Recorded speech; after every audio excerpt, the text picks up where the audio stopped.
तर्हि एतं श्लोकम् उक्त्वा वयम् अग्रे गच्छामः। एतस्मिन् प्रकरणे अग्रिमः श्लोकः अन्तिमः श्लोकः। अस्माकम् एकं प्रकरणं चलति। किं प्रकरणं चलति इति मया पूर्वोक्तं। तत्र शब्दस्य नित्यता एव व्याकरणनिर्माणस्य हेतुः इति पूर्वं तदेव सर्वं तत्रैव। शब्दस्य नित्यता एव व्याकरणनिर्माणस्य हेतुः इति विषयः चलति 23 तः 29 पर्यन्तं। तर्हि वयम् इदानीम् एतां कारिकाम् उक्त्वा 29 अस्मिन् विषये अन्तिमकारिका अस्ति 29 इति तत्र गच्छामः। इदानीम् एतां कारिकाम् एकवारं पठामः। नित्यत्वे कृतकत्वे वा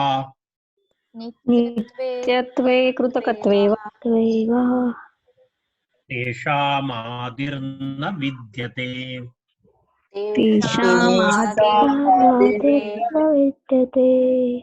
प्राणिनामिव सा चैषा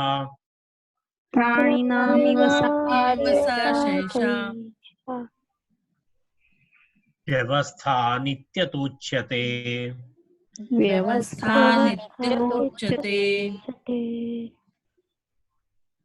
अग्रिमा कारिका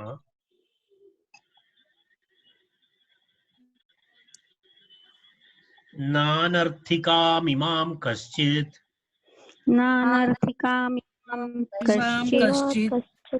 व्यवस्थां कर्तुमर्हति।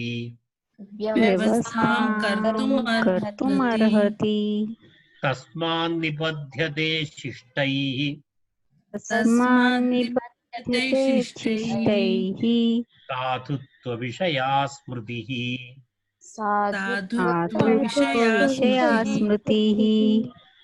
भवतां पुस्तके एतस्य विवरणस्य पूर्णं नास्ति। अहं चिन्तयामि एकः श्लोकः किञ्चित् पेजेस् गतमस्ति, सत्यं न? 29 कारिकानन्तरं पुनः साक्षात् 31 अस्ति। तत्र कारिकाद्वयं लुप्तम्। एवं करिष्यामि अहं, चिन्ता न करणीया। मम हस्ते तस्य पुस्तकम् अस्ति, एतस्य तत् टेक्स्ट् अस्ति। अहं तद् पेज् द्वयम् इत्युक्ते किं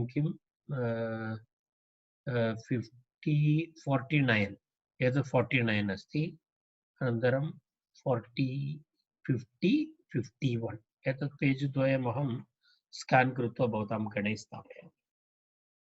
इदानीम् अहं विवरणं करिष्यामि।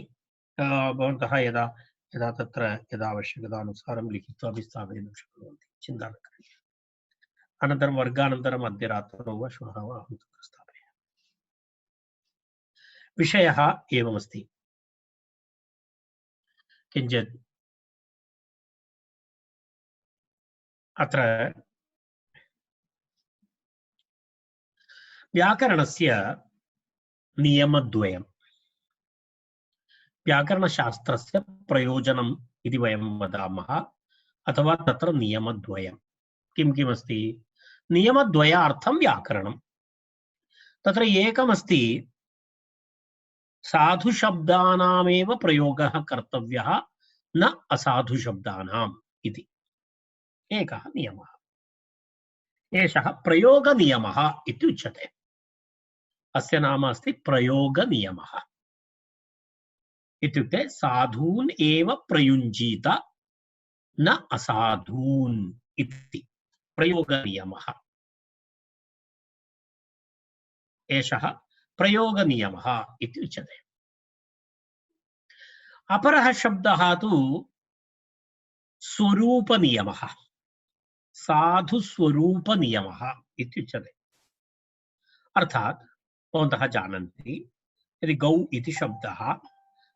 इति शब्दस्य गावि, गोणी, गोपातलिका इति बहवः अपभ्रंशाः सन्ति। तर्हि गवादयः एव साधवः, न गाव्यादयः इति अपरः साधुस्वरूपनियमः। एतदस्ति तत्। गवादयः एव साधवः, न गाव्यादयः। गावी, गोणी, गोपातलिका इति नास्ति। गौ इत्येव साधु इति साधुस्वरूपनियमः। केषाञ्चन पक्षः तदेतद्द्वयमपि न नियन्तुं शक्यते इति एकः पक्षः, एतस्य नियन्त्रणं कर्तुं न शक्यते इति। तत्र कश्चन मतं, कस्यचित् मतमेतत्।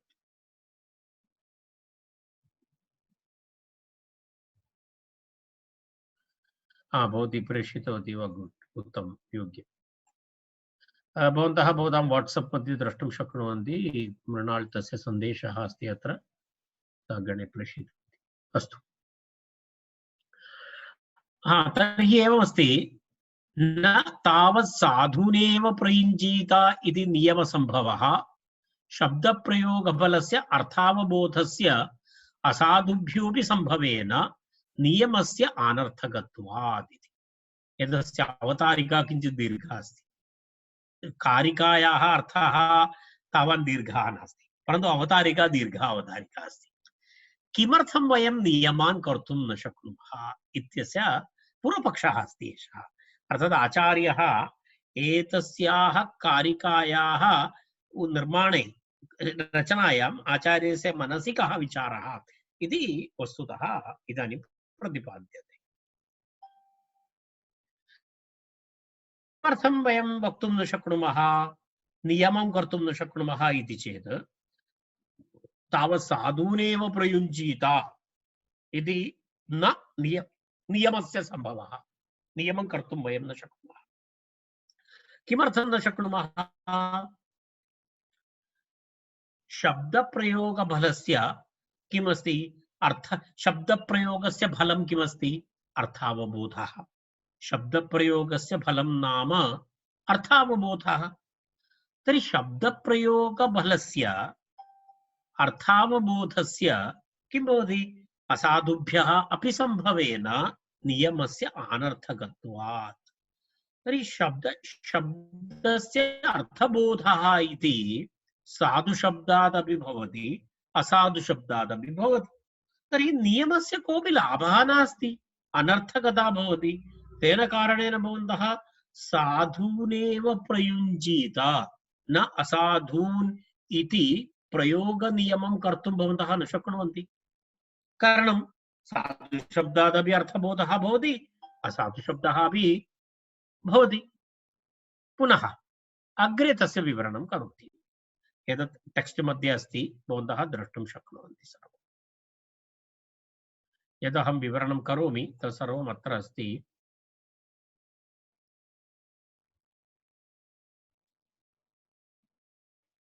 अनन्तरं ननु न शब्दोच्चारणं, तत्र किं भवति?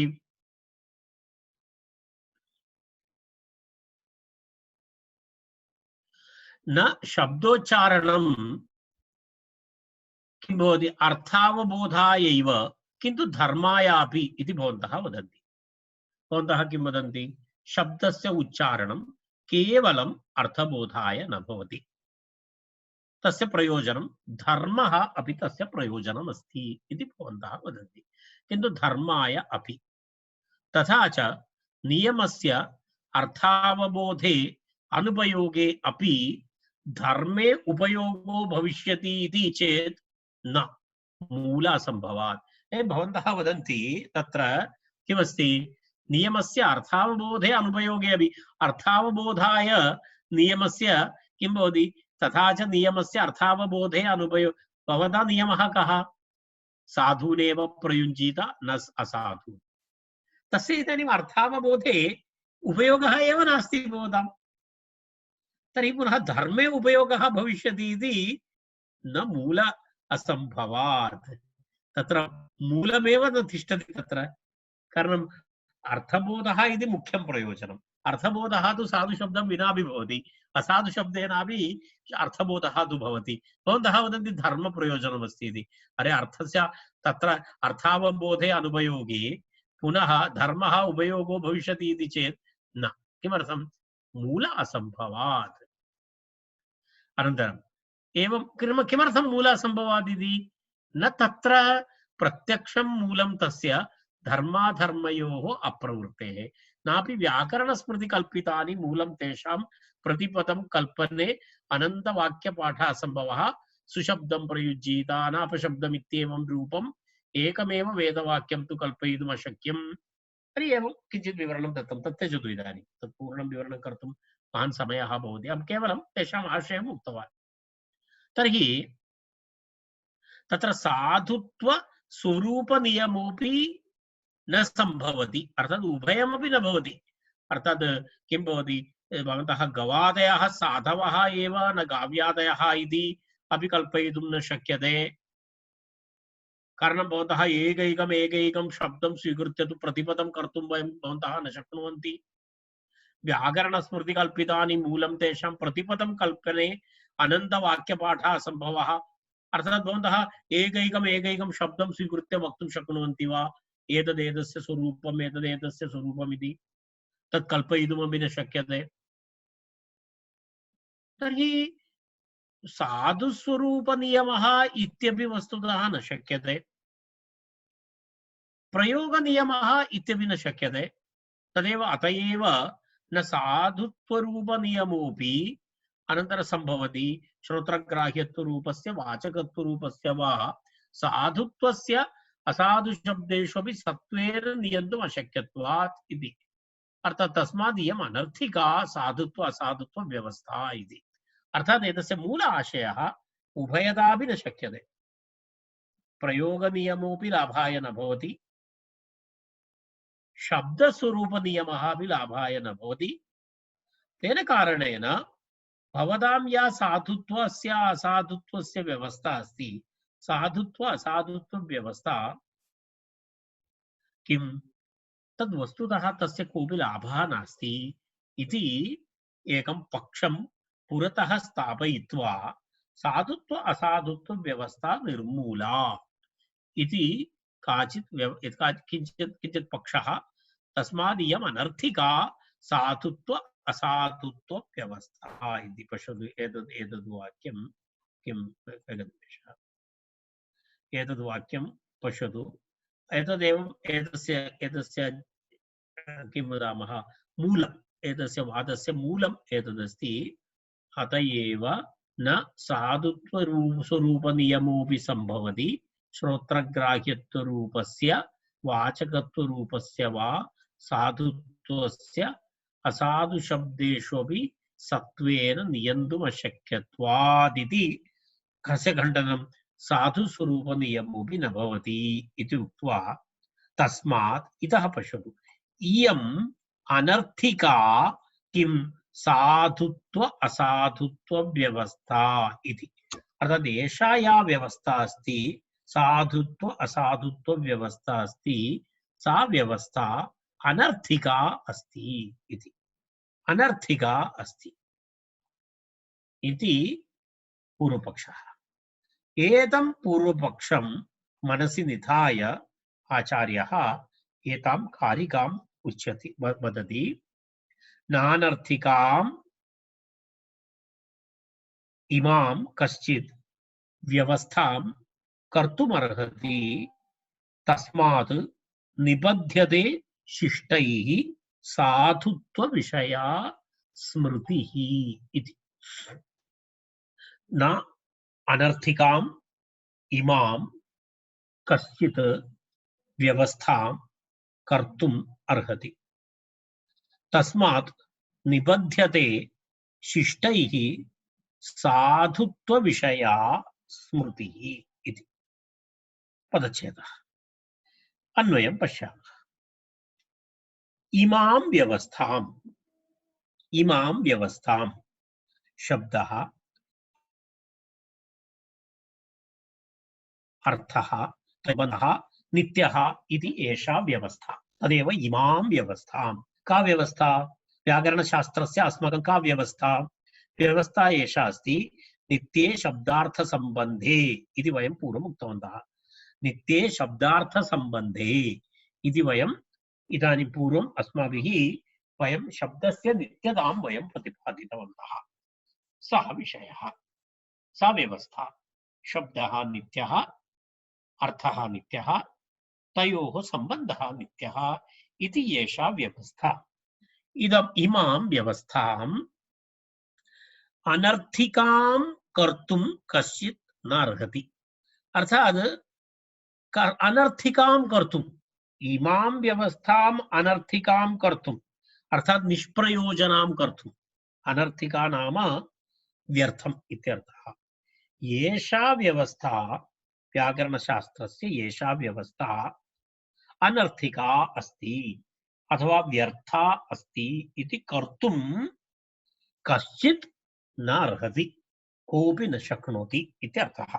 कर्तुं न अर्हति, कर्तुं न शक्नोति। किमर्थम् इत्युक्ते तत् कथं वयं वक्तुं शक्नुमः? अरे, सामान्यतः एकम् अर्थापत्तिनियमः अस्ति। प्रयोजनम् अनुद्दिश्य न मन्दोऽपि प्रवर्तते इति अस्ति। प्रयोजनम् अनुद्दिश्य न मन्दोऽपि प्रवर्तते। पश्यतु, इति प्रयोजनम् अनुद्दिश्य अग्रिम पेजस् भवतां पुस्तके स्यात्। इति न्यायात् मन्दस्यापि निष्प्रयोजने कर्मणि प्रवृत्त्या दर्शनेन। अरे, कोऽपि मतिमन्दः अपि निष्प्रयोजनं कार्यं न करोति इति लोके तथा न दृश्यते एव।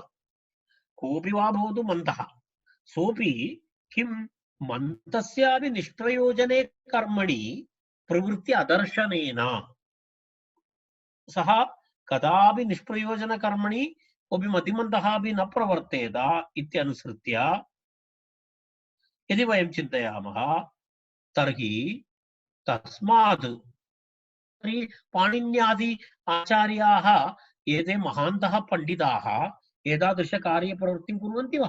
पाणिन्यादेः प्रवृत्तेः सुतरामसम्भव अनर्थिकां प्रवृत्तिं कुर्वन्ति वा पाणिन्यादयः आचार्याः? तेषाम् अन्यत् किमपि कार्यते मतिमन्दाः वा, मन्दबुद्धयः वा एवं कर्तुं? तर्हि तथा नास्ति। कारण मन्दोऽपि प्रयोजनम् अनुद्दिश्य न प्रवर्तते इति वयं जानीमः लोकव्यवहारात्। तर्हि पाणिन्यादेः तत्र प्रवृत्तिः एवं वक्तुं न शक्नुते किम् एतद् अनर्थिका अस्ति, अर्थात् व्यर्था अस्ति इति वक्तुं न शक्नोति। तस्मात् किमस्ति? तस्मात् किं साधुत्वबोधक साधुत्वबोधत्वं साधुत्वविषयकव्यवस्था अपेक्षिता। तस्मात् इत्युक्ते साधुत्वबोधक साधुत्वविषयकव्यवस्था अपेक्षिता, अत्यन्तम् अपेक्षिता अस्ति इति व्यवस्थायां प्रवृत्तिदर्शनात् सप्रयोजनत्वम्, अस्य प्रयोजनत्वं तस्याः अध्यवसीयते। तस्मात् शिष्टैः साधुत्वविषया स्मृतिः निबध्यते। तस्मात् इत्युक्ते अर्थात् एतस्य आवश्यकता अस्ति, साधुत्वव्यवस्था अपेक्षिता अस्ति इति कृत्वा तदेव तस्मात् इत्यस्य, तस्मात् इत्युक्ते साधुत्वबोधक व्यवस्था अपेक्षिता, आवश्यकी इति कृत्वा शिष्टैः, अत्र शिष्टैः इत्युक्ते आप्तैः मुनित्रयं पाणिनि पतञ्जलि वात्कात्यायनः इति कात्यायनैः इति शिष्टैः साधुत्वविषया स्मृतिः, साधुत्वबोधक व्याकरणशास्त्रम्, विषया स्मृतिः, स्मृतिः इति अत्र आगमशास्त्रं व्याकरणशास्त्रम् इति स्मृतिः। अत्र कीदृशव्याकरणशास्त्रं? साधुत्वविषया इति, साधुत्वप्रतिपादक शब्दसाधुत्वबोधकं व्याकरणशास्त्रम् इत्यर्थः। अर्थात् साधुत्वविषया स्मृतिः इत्युक्ते साधुत्वबोधक विषयं, साधुत्वबोधक साधकं अथवा साधुत्वबोधक साधु शब्द साधुत्वबोधकं व्याकरणशास्त्रं निबध्यते निबन्धनं कृतमस्ति इत्यर्थः। निबध्यते निबध्यते इत्युक्ते निबध्यते निबध्यते इत्युक्ते क्रियते इत्यर्थः। एवं विषयः तत्र कृतः अस्ति इति कारणं तद् आवश्यकमेव अस्ति। शब्दव्यवहारार्थं शब्द कारण शब्दः नित्यः शब्दार्थः नित्यः इति व्याकरणशास्त्राध्ययनेनैव अवगन्तुं शक्नोति। शब्दव्यवहारं यः करोति तस्य कृते सः यदा यदा पश्यतु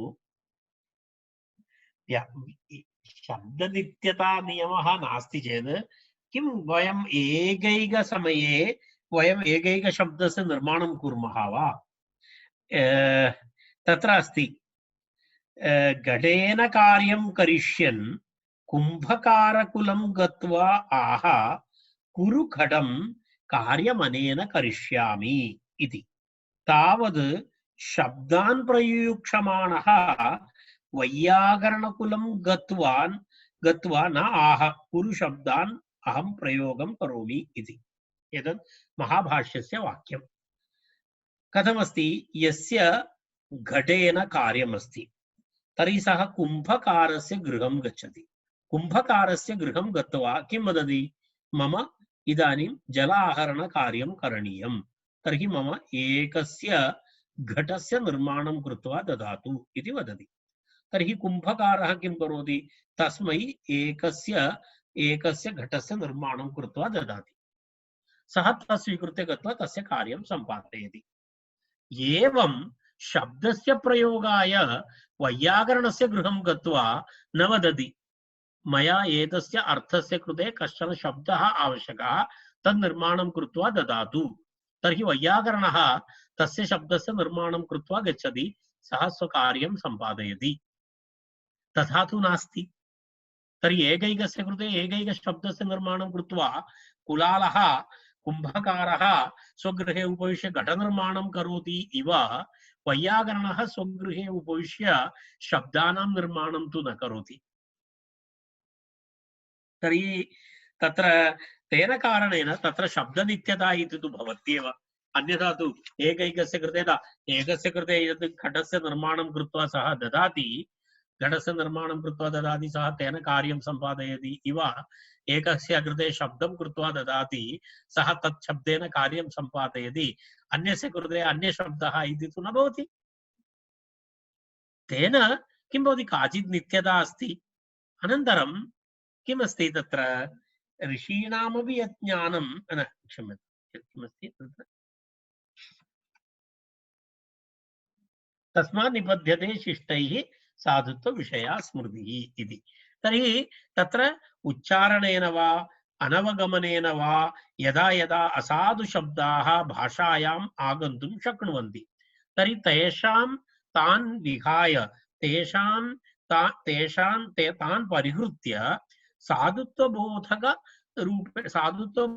व्याकरणशास्त्रं तादृशानाम् असाधुशब्दानां निवारणाय साधुत्व शब्दावबोधकं व्याकरणशास्त्रम् आवश्यकमस्ति इति अस्मत् मतम् इति उक्त्वा आचार्यः एतं विषयम् अत्र समापयति। किं व्याकरणस्य नित्यता एव शब्दस्य नित्यता एव व्याकरणप्रतिपादनस्य व्याकरणस्य किम् अस्ति किं किं वदामः तद् व्याकरणस्य हेतु व्याकरणनिर्माणस्य हेतु इति। नानर्थिकाम् इमां कश्चित् व्यवस्थां कर्तुमर्हति तस्मात् निबध्यते शिष्टैः साधुत्वविषया स्मृतिः इति एषा कारिका। कारिकाम् एकवारं पठित्वा वयम् अद्य अत्र समापयामः। अग्रिमविषयः अग्रिमे वर्गे सोमवासरे सायङ्काले पश्यामः। नानर्थिकाम् इमां कश्चित् व्यवस्थां कर्तुमर्हति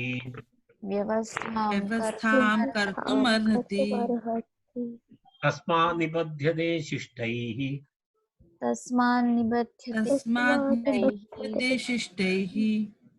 साधुत्वविषया स्मृतिः साधुत्वविषया स्मृतिः अस्तु एष विषयः अत्र 29th कारिका सः विषयः व्याकरणनिर्माणस्य हेतुः शब्दनित्यता इति विषयः अत्र समाप्तः। इदानीं वयम् अग्रिमे सप्ताहे अस्तु शुभरात्रि शुभरात्रि भो शुभरात्रि भवतां सर्वेषां स्वतन्त्रता दिवसस्य शुभाशयाः।